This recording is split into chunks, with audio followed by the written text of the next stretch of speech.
गोरखपुर से सीएम योगी आदित्यनाथ संबोधन कर रहे हैं, क्या कुछ कह रहे हैं सुनते हैं।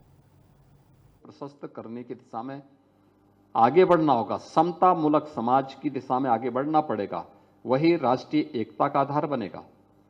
और पांचवा जो उन्होंने बताया था वह नागरिक कर्तव्य।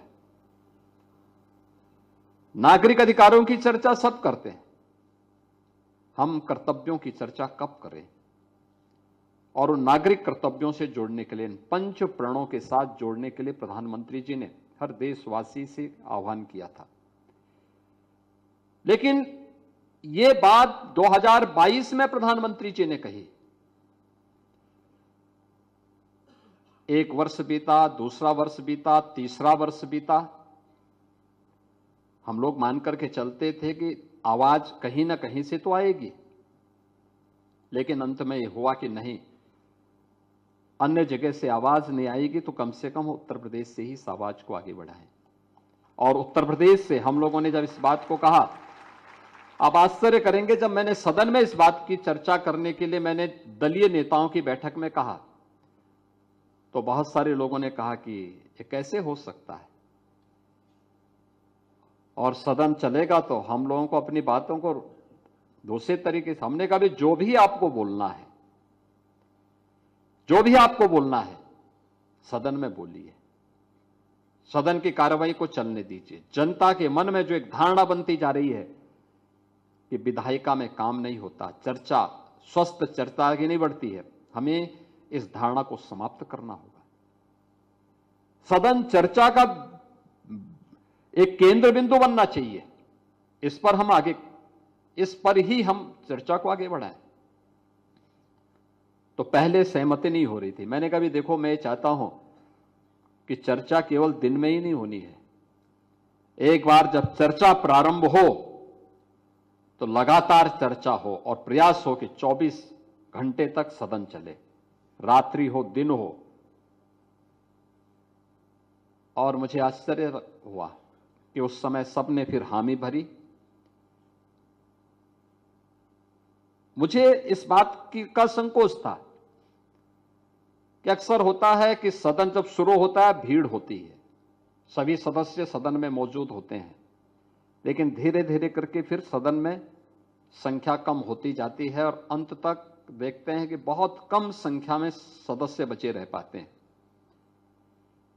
लेकिन जब विकसित उत्तर प्रदेश के मुद्दे पर चर्चा प्रारंभ हुई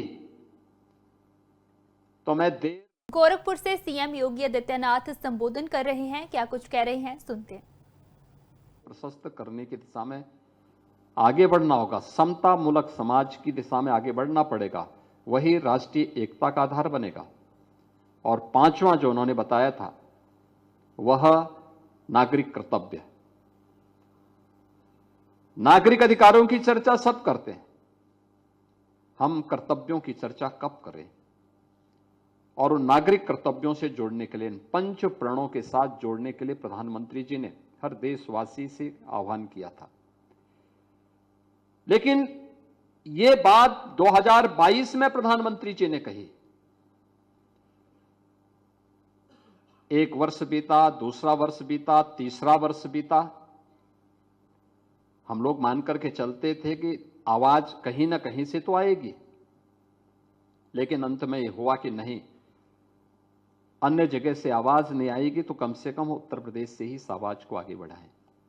और उत्तर प्रदेश से हम लोगों ने जब इस बात को कहा, आप आश्चर्य करेंगे, जब मैंने सदन में इस बात की चर्चा करने के लिए मैंने दलीय नेताओं की बैठक में कहा तो बहुत सारे लोगों ने कहा कि ये कैसे हो सकता है, और सदन चलेगा तो हम लोगों को अपनी बातों को दूसरे तरीके से, हमने कहा भी जो भी आपको बोलना है, जो भी आपको बोलना है सदन में बोलिए, सदन की कार्रवाई को चलने दीजिए। जनता के मन में जो एक धारणा बनती जा रही है कि विधायिका में काम नहीं होता, चर्चा स्वस्थ चर्चा आगे नहीं बढ़ती है, हमें इस धारणा को समाप्त करना होगा।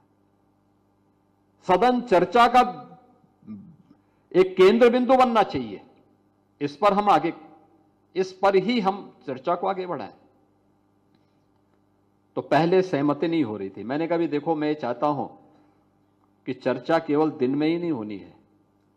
एक बार जब चर्चा प्रारंभ हो तो लगातार चर्चा हो और प्रयास हो कि 24 घंटे तक सदन चले, रात्रि हो दिन हो। और मुझे आश्चर्य हुआ कि उस समय सबने फिर हामी भरी।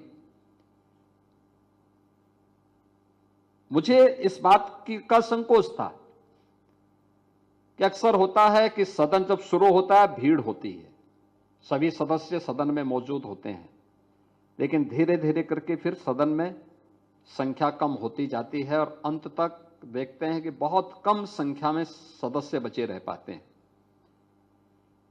लेकिन जब विकसित उत्तर प्रदेश के मुद्दे पर चर्चा प्रारंभ हुई तो मैं